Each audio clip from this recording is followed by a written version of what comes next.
the IEA have officially described what we are living through right now as the worst oil crisis in history.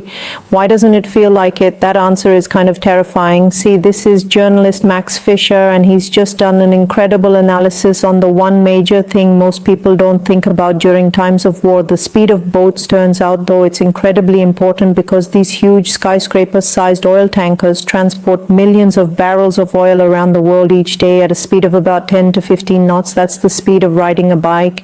Now imagine if we relied on someone riding a bike to bring our oil all the way from the Middle East. We'd be waiting weeks or months for them to cycle here, but that's the pace that the global oil supply chain operates us. So when a major disruption happens, like in the Strait of Hormuz, the impact isn't felt immediately. There are still hundreds of these ships settling still in transport that left before the war kicked off.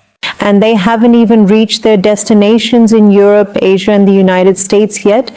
But when those last pre-crisis shipments do arrive, which is around this month, after that there's nothing behind it, that is when the world really starts to feel the disruption in the market. Think of it like a bomb that's exploded very far away. We see the flash, but the shockwave hasn't reached us yet.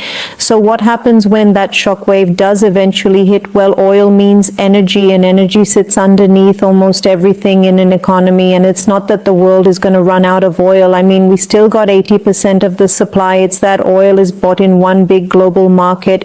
And when a 20% chunk disappears, everyone who still needs that 20% now has to outbid everyone else to get it. That raises global oil prices for everyone, regardless of how much or how little your country imports from the Middle East. And the big problem arrives when that oil becomes expensive enough that industries and businesses start cutting back if fuel prices get too high.